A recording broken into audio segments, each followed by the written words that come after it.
warahmatullahi wabarakatuh. Warahmatullahi wabarakatuh. Salam sejahtera bagi kita semua.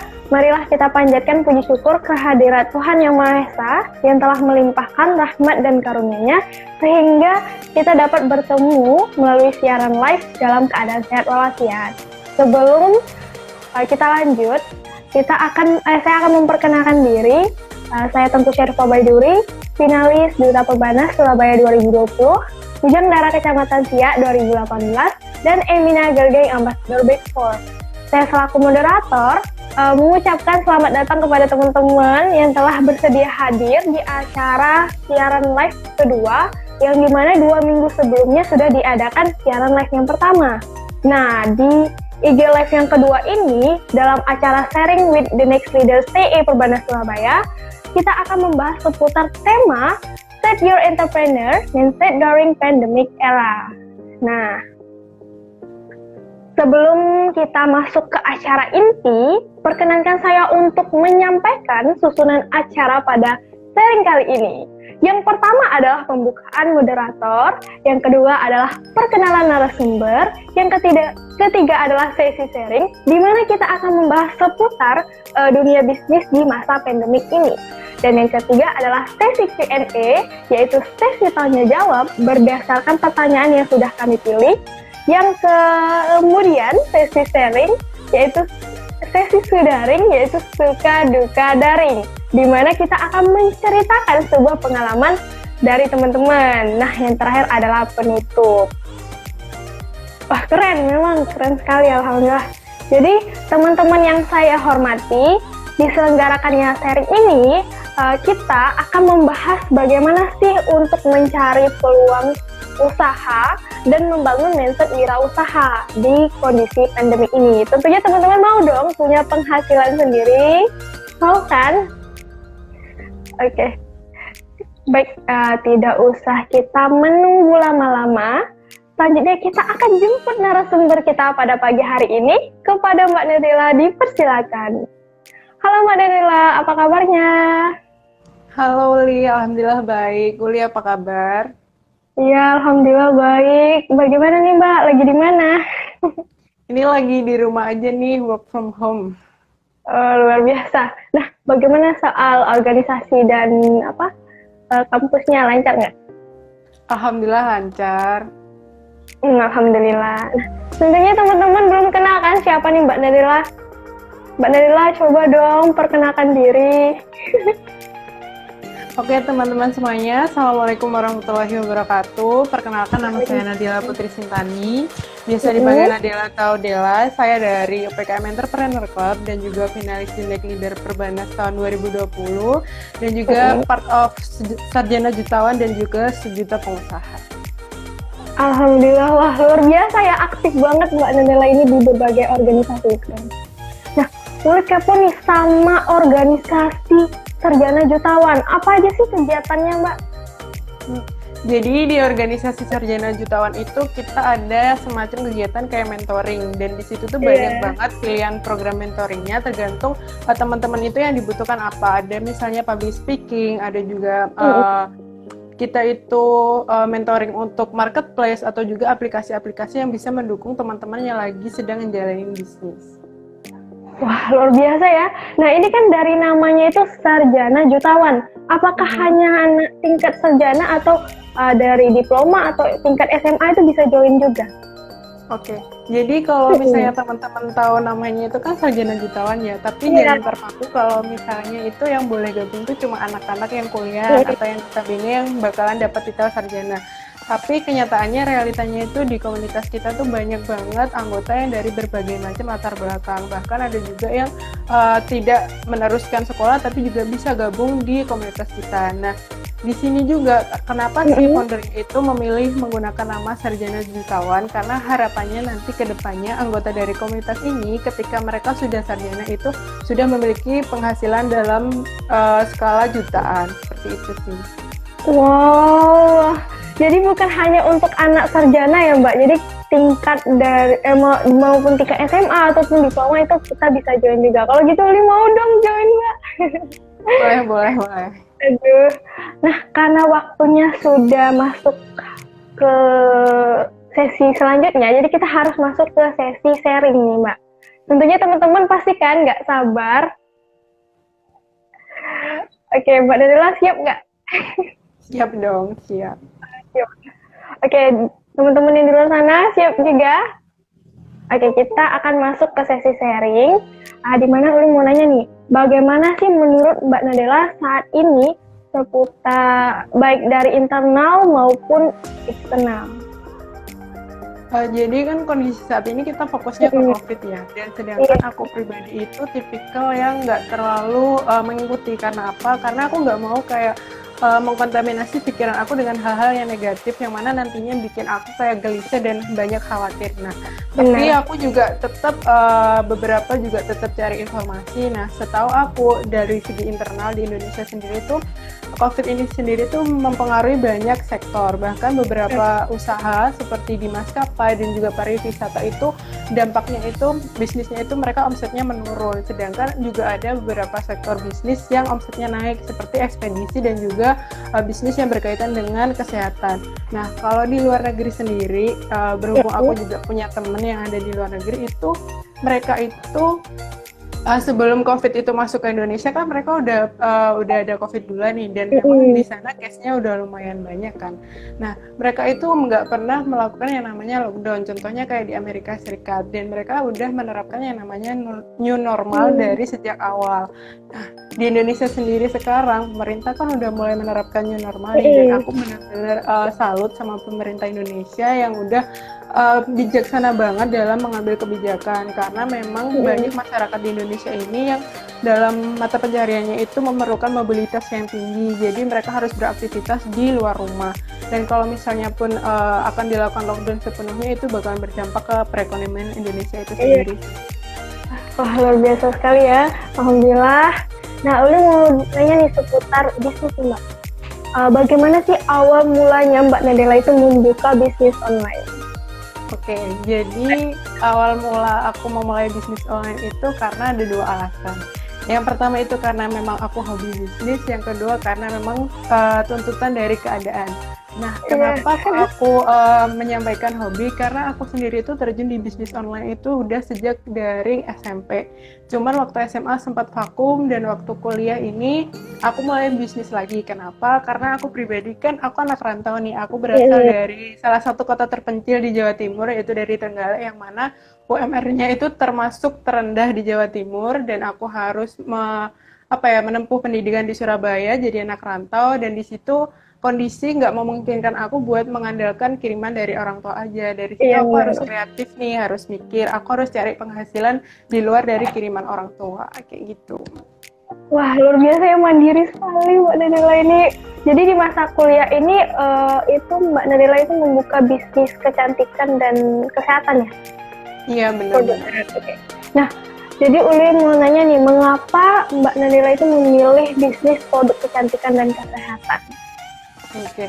Kenapa kok aku pilih ini? Karena yang pertama aku udah tahu manfaat dari produk ini sendiri ya, dan aku juga lihat prospeknya nanti bisnis ini siklusnya bakalan panjang ke depan. Karena menurut aku bisnis yang berkaitan dengan kesehatan selama masih ada orang di dunia ini itu masih ada peluang buat kita memasarkan produk tersebut. Kenapa? Karena realitanya meskipun di dunia ini itu banyak orang dikatakan sehat, tapi dari segi klinis itu nggak sepenuhnya mereka 100% sehat. Pasti punya kayak keluhan-keluhan kesehatan, entah itu minor maupun yang keluhan kesehatan yang udah parah. Seperti itu sih. Wah, luar biasa ya Mbak Nadela. Lu mau nanya dong, awal modal gitu ya, modal awal lah Mbak Nadela itu memulai bisnis itu berapa? Jadi modal ini kalau sebenarnya modal itu nggak terpacu sama uang ya. Jadi di sini aku modalnya cuma dua. Yang pertama itu modal nekat, yang kedua itu modal uangnya itu cuma 300.000. Dan 300.000 itu sendiri itu di awal aku pakai untuk stok produk yang nggak banyak, dan itu aku putar-putar terus. Dan akhirnya dari modal 300.000 itu sendiri sekarang udah bisa nyetok produk dalam jumlah yang lumayan banyak. Oh, jadi kita tuh kalau bikin usaha nggak harus modalnya besar ya kan Mbak? Modal sedikit aja sudah bisa gitu ya, buka usaha gitu. Nah, jadi bagaimana nih kalau Mbak Nadela agar masyarakat di luar sana itu tertarik dengan produk yang Mbak jual? Jadi gimana caranya buat narik interestnya market ya? Jadi sebenarnya ini aku juga dapat ilmu ini dari komunitas. Jadi sebenarnya itu yang namanya masyarakat itu kita sebutnya market. Nah, market itu ada beberapa stage, ada beberapa tahapan.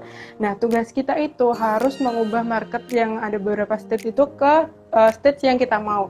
Jadi market itu ada yang pertama itu cold stage yang pertama. Di sini itu masyarakat nggak tahu sama sekali tentang produk kita itu apa. Iya. Yang kedua itu ada namanya stage warm. Di sini tuh masyarakat udah mulai tahu produk kita tuh apa dan mulai ada interest.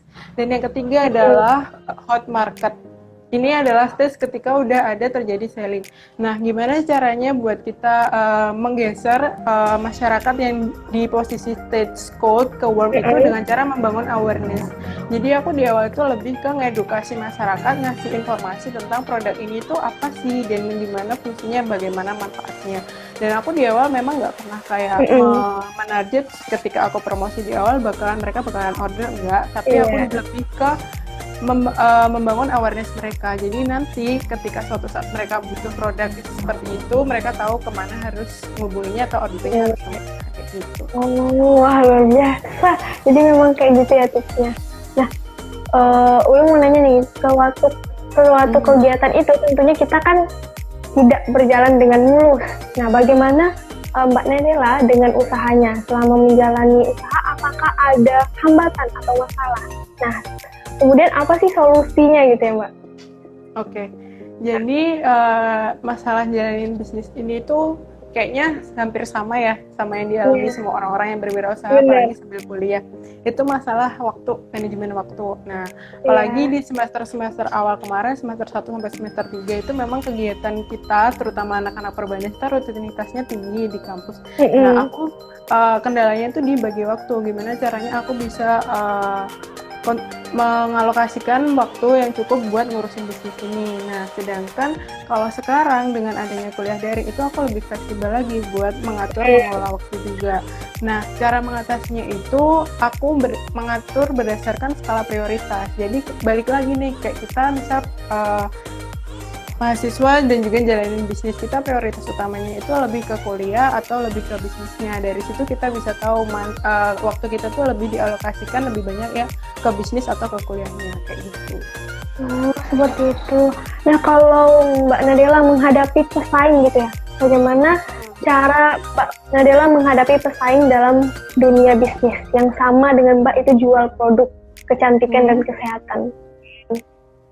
Jadi kalau misalnya menghadapi pesaing itu strateginya banyak. Kita bisa bermain harga, bisa juga bermain di kualitas servisnya atau juga di packaging. Nah, tapi dari ketiga cara ini aku nggak pernah pakai yang bermain harga karena yang namanya perang harga itu bakalan ngerusak pasaran. Aku lebih pakai ke dua strategi yang terakhir. Yang pertama itu ke servis layanan. Jadi aku di sini mengutamakan gimana caranya aku bisa bonding, bisa bina hubungan yang baik sama customerku. Karena di sini ketika kayak customer udah merasa nyaman sama kita, udah merasa cocok, itu mereka bakalan lebih gampang buat repeat order karena mereka udah enjoy dan udah ada engagement sama kita. Dan juga yang ketiga adalah dari packaging. Nah, kita itu harus bisa nunjukin kalau misalnya produk kita tuh punya value yang superior dibandingkan dengan produk yang lain.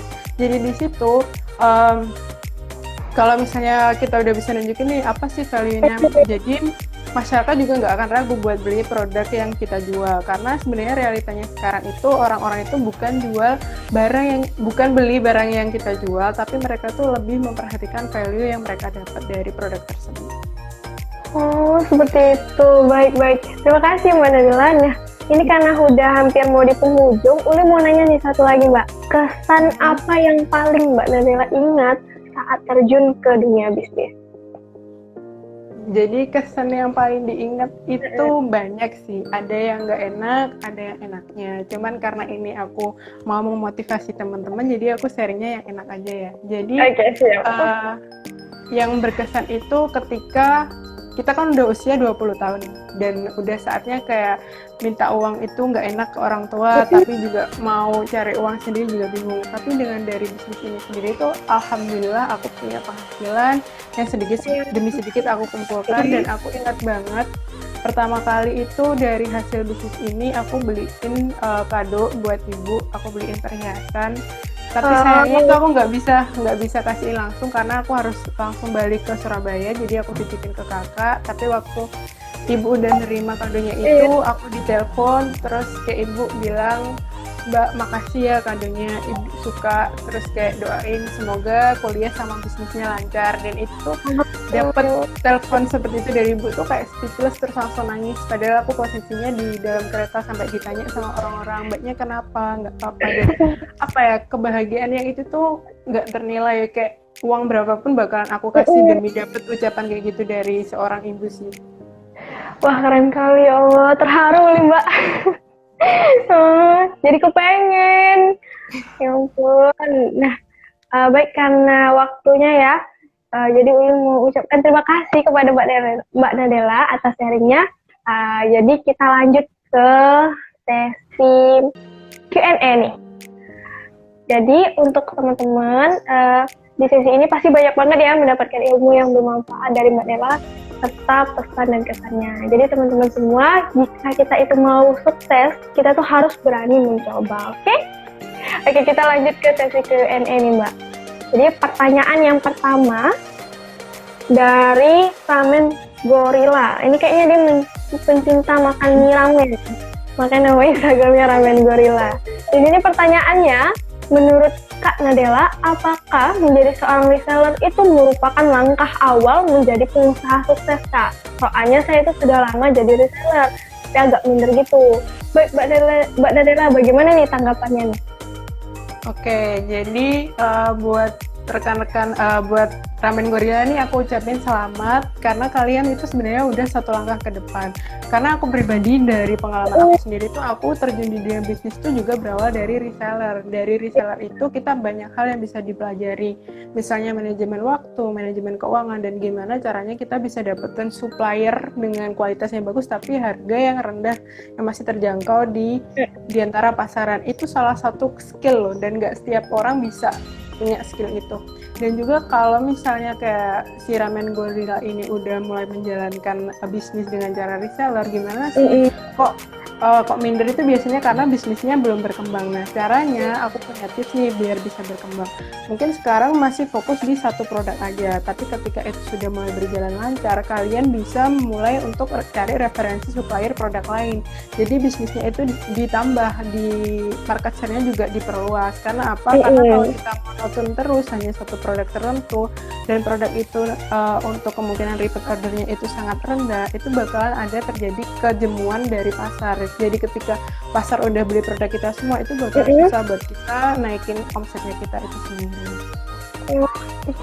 Oh ya Mbak Nadela, terima kasih ya jawabannya. Apa yang telah disampaikan semoga dapat membantu rekan Ramen Gorilla. Ini ada dari Rizky FK, katanya keren banget Kak Nadela ini. Wah, dapat pujian Mbak. Oke, kita lanjut ke pertanyaan kedua ya Mbak.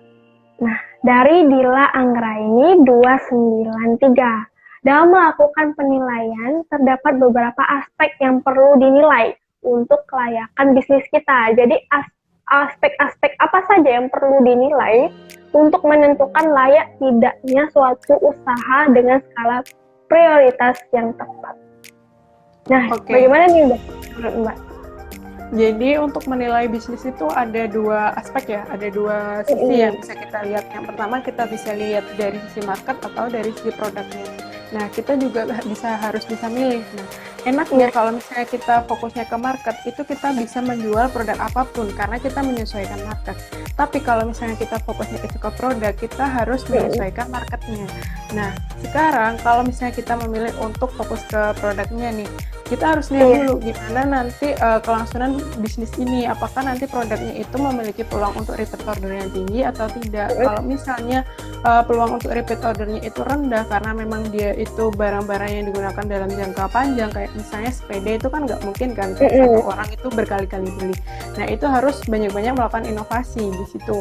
Nah tapi kalau memang misalnya itu produk itu memiliki tingkat repeat order yang tinggi, kita harus pintar-pintar gimana caranya merawat customer loyalnya kita. Nah, kalau misalnya kita fokusnya ke market, kita harus tahu apa sih masalah yang ada di masyarakat sekarang, dan kita harus bisa menjual sesuatu apa yang bisa menjadi solusi dari permasalahan yang ada di masyarakat tersebut, kayak gitu.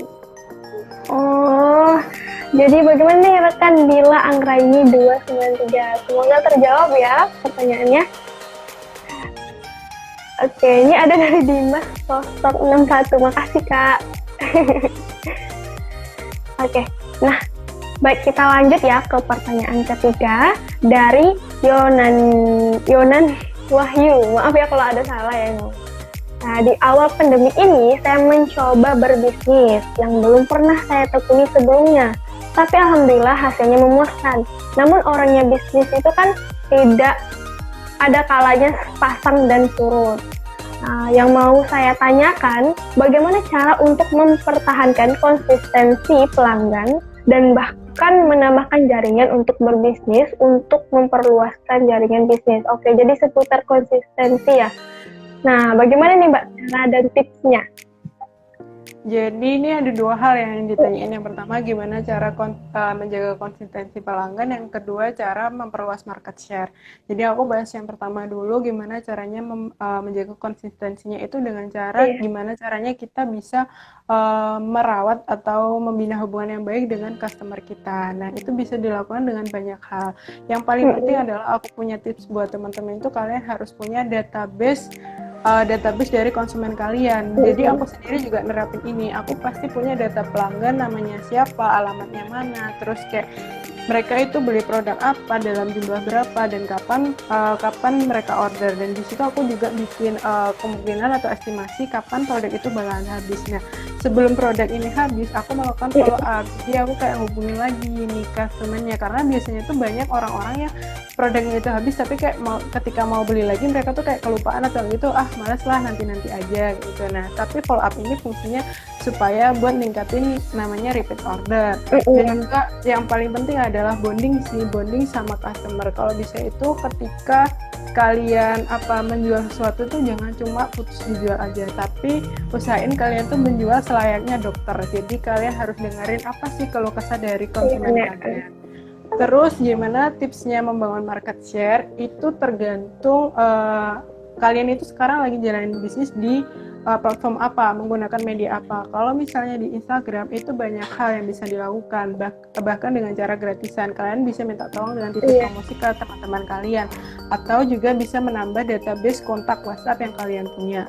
Tapi kalau misalnya kalian itu menggunakan kayak Instagram atau apa, itu bisa menggunakan media iklan. Dan sekarang kan banyak fitur-fiturnya, bahkan Instagram sendiri juga udah menyediakan Instagram Ads. Itu bisa dipelajari gitu.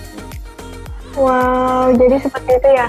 Memang sih kita tuh walaupun sebagai penjual itu harus tetap juga yang menjalani silaturahmi dengan pelanggan kita. Oke, nah bagaimana nih Yonan Wahyu? Semoga tipsnya bermanfaat ya. Oke, baik. Kita lanjut ke pertanyaan keempat, yaitu dari Nanda Aulia 20. Bagaimana untuk membangun minat seseorang dalam wirausaha?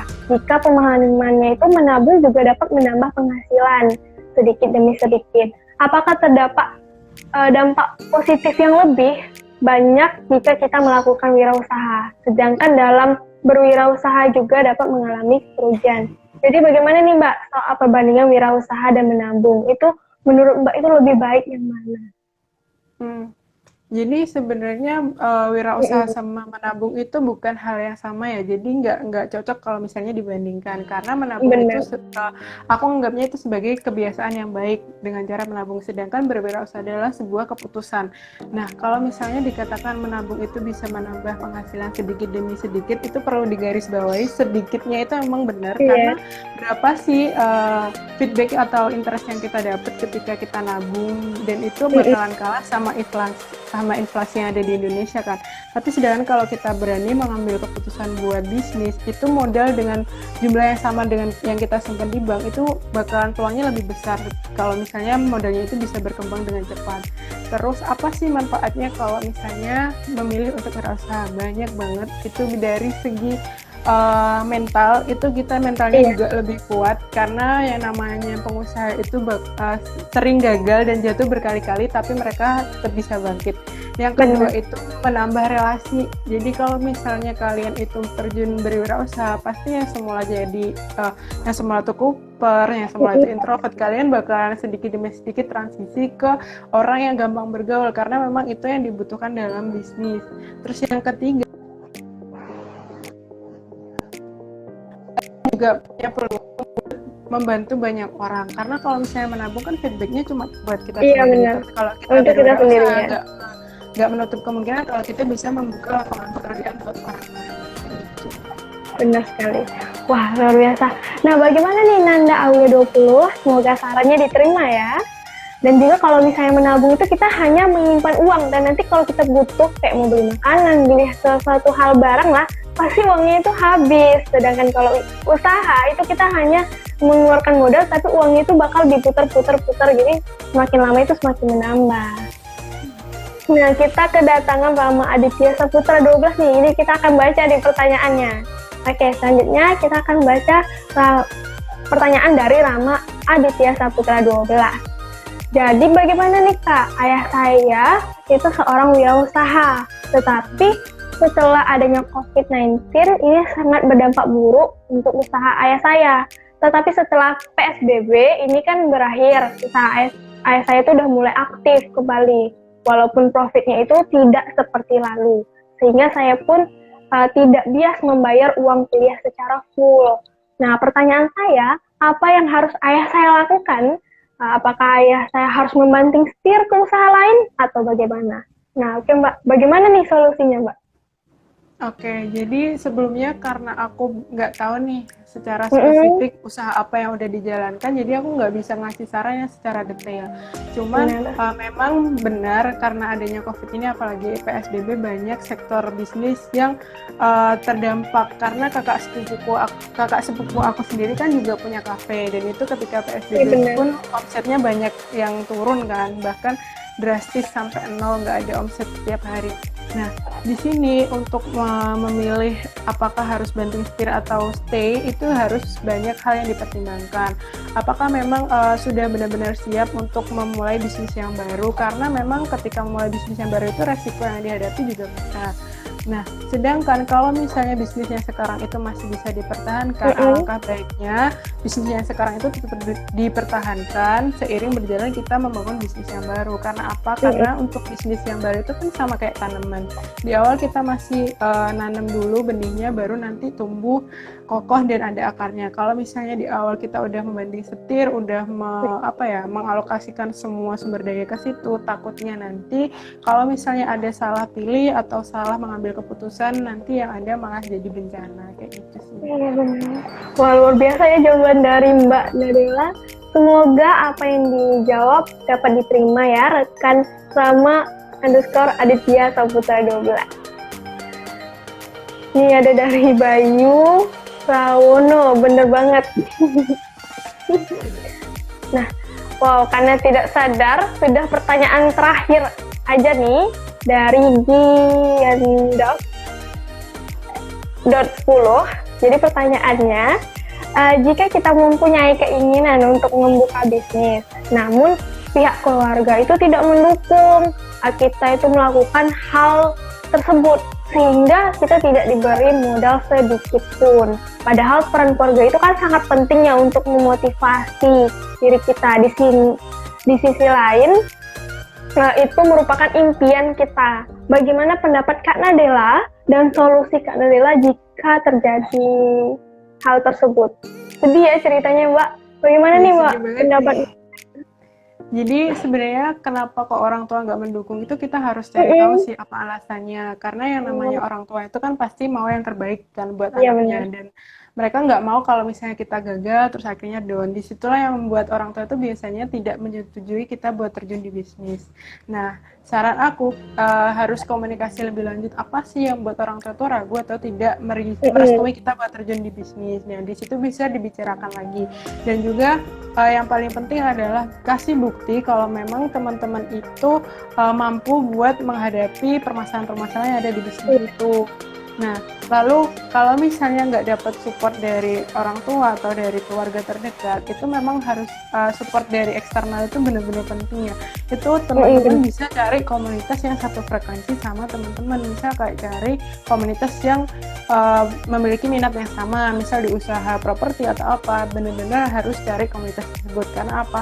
Karena di komunitas itu sendiri tuh sama kayak imunitasnya kita, dan aku sendiri tuh punya prinsip masa depan kita 3-5 tahun ke depan itu nggak beda jauh dari teman-teman yang ada di sekitar kita. Kualitas teman-teman kita tuh seperti apa.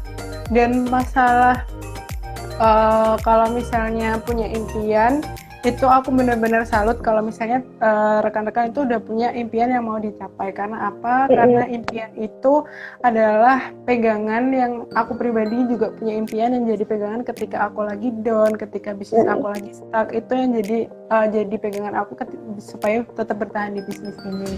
Nah, lalu kalau misalnya juga teman-teman butuh tempat sharing atau apa, nggak usah sungkan, aku terbuka banget buat sharing sama teman-teman, buat cerita-cerita, karena aku sendiri juga masih dalam tahap belajar.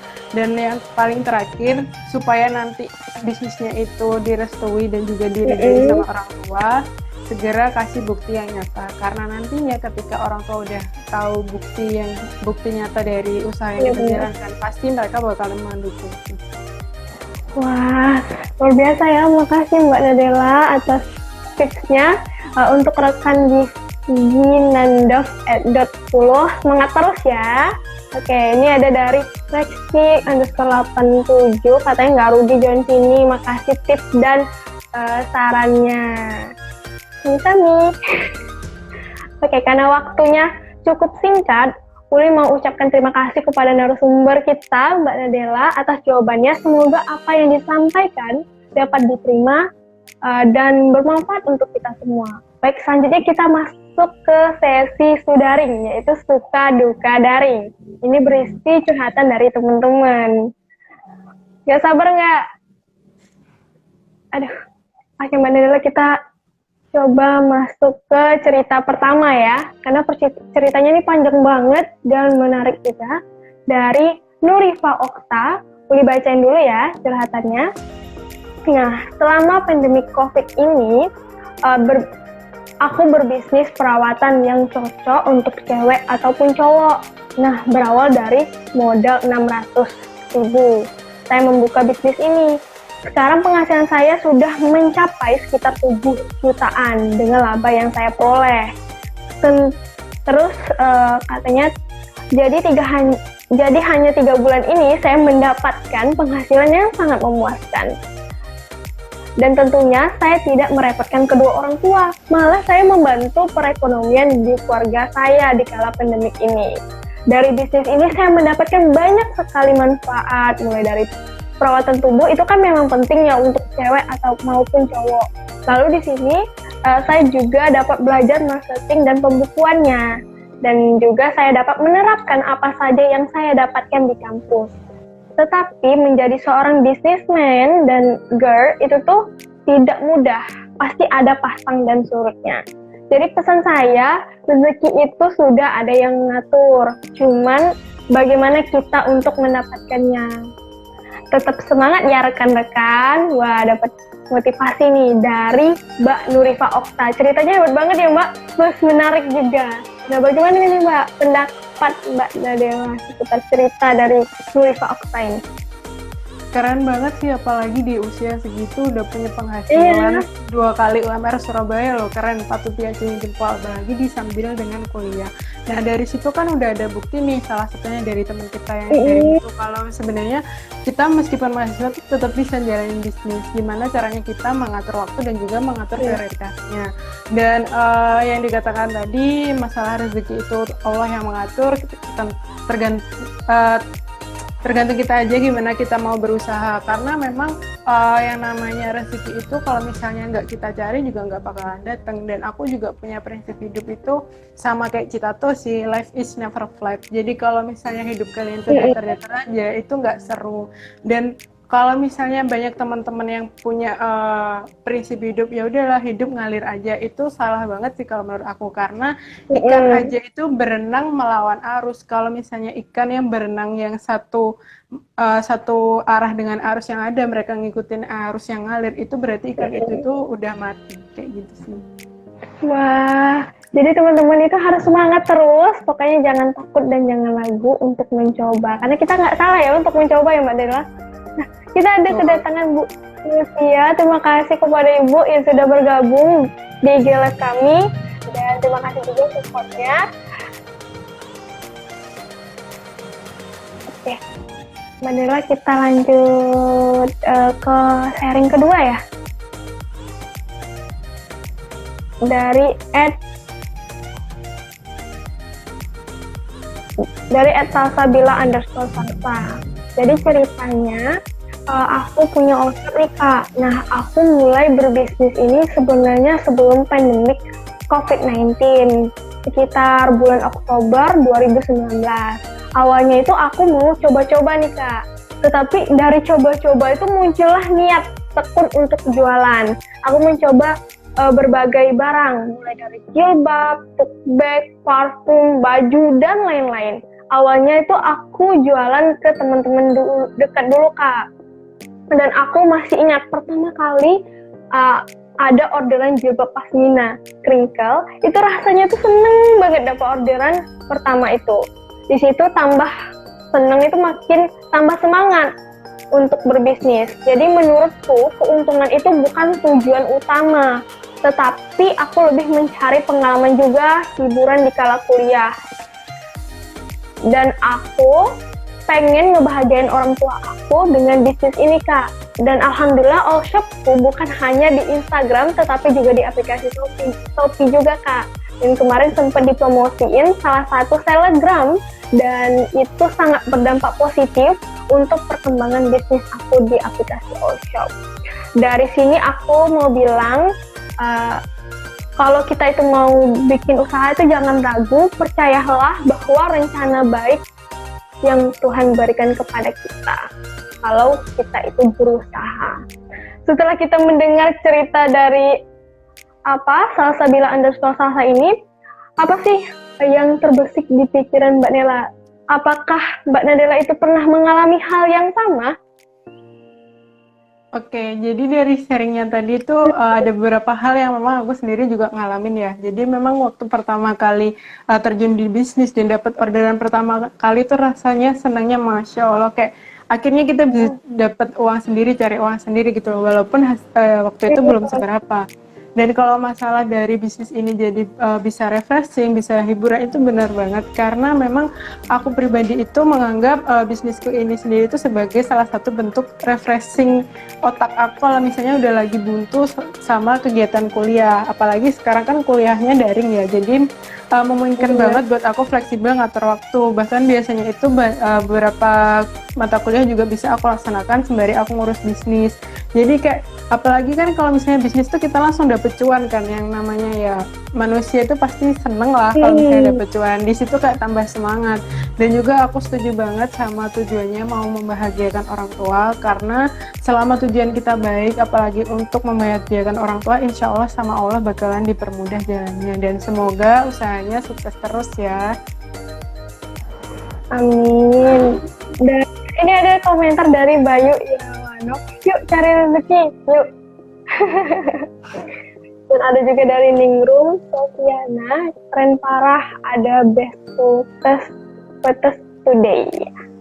Alhamdulillah ya. Semoga ini jadi motivasi rekan-rekan sekalian. Nah, Uli juga mau cerita nih, dulu Uli pernah juga nih Mbak punya all shop, di mana Uli itu pernah membuka all shop jual produk kecantikan. Di masa itu Uli jualan waktu masa SMA. Dimana kan waktu SMA itu trennya lip tint, Sigma. Jadi awal-awal tuh waktu dapet uang 10.000 itu kayak senengnya minta ampun, seperti lihat uangnya 100.000 padahal itu uangnya 10.000. Cuma karena itu hasil jerih payah kita sendiri, kita promosiin ke teman terus laku kan, rasanya tuh seneng banget. Tapi ya namanya berseiringnya waktu jadi nggak jalan lagi deh. Jadi kalau kita tuh mau usaha tuh niatkan dulu ya, kalau kita tuh ingin cari pengalaman, nanti pasti kalau udah keasikan pasti kayak lanjut ya enggak. Kalau karena kan terus mohon maaf, kita lanjut ke cerita ketiga ya, dari Ainun.Ainiyah. Sekarang selama pandemik ini aku bersyukur masih berkesempatan untuk menjalankan bisnis. Apa aja yang bias dijual, aku jual Kak. Lumayan lah buat nambah uang aku. Yang penting tetap semangat, sabar, tekun dalam menjalankan bisnis. Minta doanya juga semoga bisnis aku lancar dan sukses. Amin, amin ya Allah. Bagaimana nih Mbak tanggapan dari cerita Ainun.Ainiyah? Mohon maaf ya kalau salah ngomongnya. Jadi dari saudari Ainun nih, aku setuju banget sama prinsipnya. Kalau kita bisnis itu harus tekun. Karena apa? Karena di bisnis itu kita bakalan sering ngalamin jatuh bangun kan. Dan kita harus balik lagi ke ketika kita masih kecil, dari mulai kita belajar merangkak, belajar berdiri, belajar jalan, itu kan tertatih-tatih dan berkali-kali jatuh. Tapi kita nggak takut buat mencoba lagi, kita nggak takut untuk bangkit lagi, sampai akhirnya kita bisa jalan dan bisa lari. Nah, sama juga di bisnis ini tuh kita harus pakai prinsip yang seperti itu. Ketika gagal itu jangan langsung kayak patah semangat, tapi jadikan kegagalan kalian itu sebagai sebuah pengalaman. Dan sebenarnya gagal sama sukses itu cuma beda tipis sih, dan saran aku selama kalian masih muda, habisin jatah gagal kalian itu sekarang, karena ketika masih muda itu masih belum banyak beban-beban yang harus kalian tanggung. Dan kalau misalnya mau invest pun uang yang kalian punya kan belum terlalu banyak juga, jadi resikonya juga nggak terlalu besar, nggak terlalu banyak hal-hal yang bikin kalian itu susah buat mengambil keputusan, tinggal berani ambil resiko atau enggak.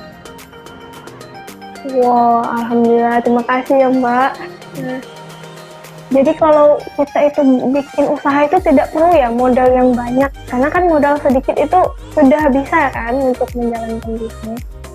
Benar-benar. Jadi kadang ada orang yang pernah mikir, kalau aku nggak mau deh bikin usaha, karena kan kalau bikin usaha tuh harus modalnya segini, kalau nggak segini mana bisa bangun usaha gitu.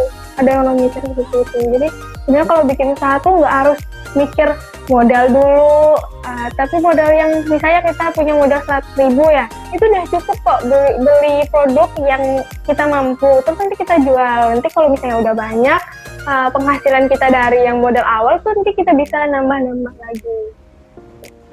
Oke, karena sudah di penghujung acara, jadi berakhir sudah acara sesi sharing kali ini.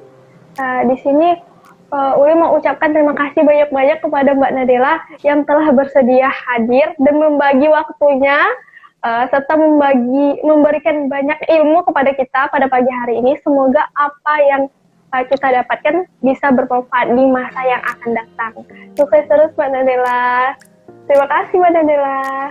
Amin, sama-sama. Aku juga mau terima kasih buat The Next Leader yang ngasih aku kesempatan buat sharing-sharing kali ini. Mungkin Mbak Nadela mau ngasih pesan nggak kepada teman-teman, para penonton yang ada di sini?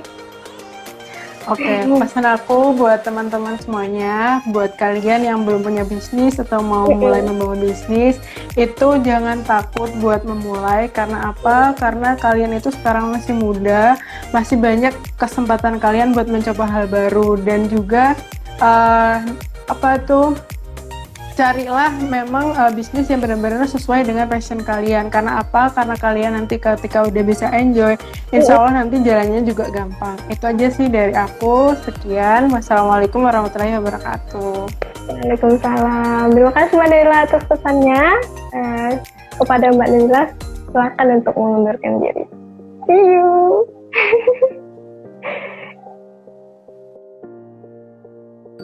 Oke, alhamdulillah dan teman-teman yang berbahagia, saya mau ingin menyampaikan sebuah kesimpulan dari sharing ini. Jadi usia itu tidak menentukan seseorang kapan ia menjadi sukses saat terjun ke dunia bisnis. Karena yang menentukan kita itu adalah diri kita sendiri. Jadi kalau kita ingin membuka usaha, kita harus tentukan goal dan dreams kita.